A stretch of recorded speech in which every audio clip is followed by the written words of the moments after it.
In this lesson, we'll talk about the Image Button widget. We've used the standard button a few times before, but now we'd like a bit more style. An image button simply uses an image for the button face.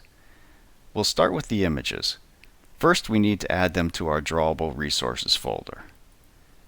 So we right-click that and add some existing items. I've already got some images in that directory. I have two, a buy button and a smile button. So now we have the drawable resources that are available to us. We'll add two image buttons to our layout. And then to get the images to show up, we need to set the source property on the image button. So the first one will use our buy button image. And the second one will use the smile. Now, one thing you can notice is that the backgrounds of the buttons are different. The Buy Now button has a white background, whereas the Smile button doesn't have any background at all, or rather it's transparent. And that's because the Buy button is a JPEG and the Smile button is a PNG file. The PNGs support transparency. So now let's take a look at this in code.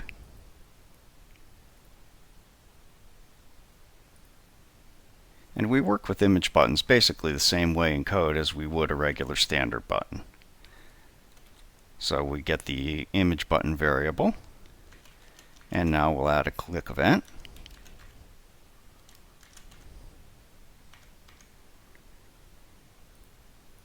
And we'll just do a toast message on it.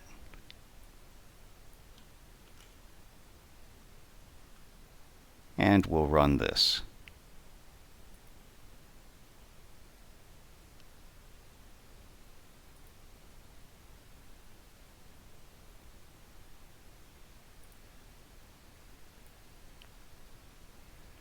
So here are our image buttons. And there's the toast message on the first button that we added code to. Now that wasn't exactly what I was looking for that transparent background on this button. So I'm going to change its entire background to black so that it fades in with the rest of the background of the screen.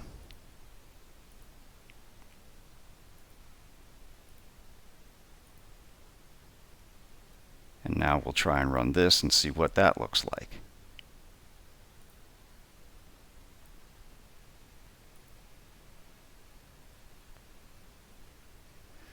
As you can see, now just the image appears.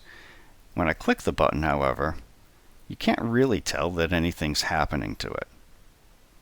So we want to change that in code.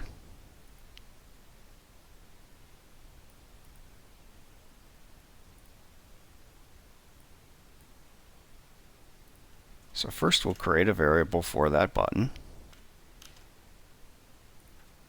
And as usual, associate it in our layout. And then we're going to use an event called the touch event. And this is when the user actually touches the button rather than a click, which is an up and down motion.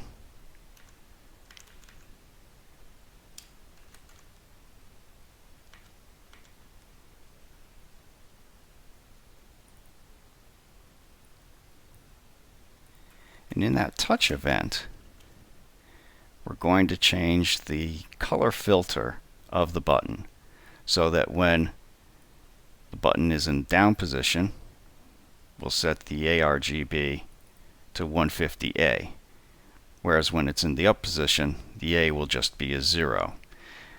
I've also got some commented code which you can take a look at, which sets the image resource of the button or the image. So you can change the image resources of the button so a different image can be used in the down or up positions. So let's run this and see what that button looks like now.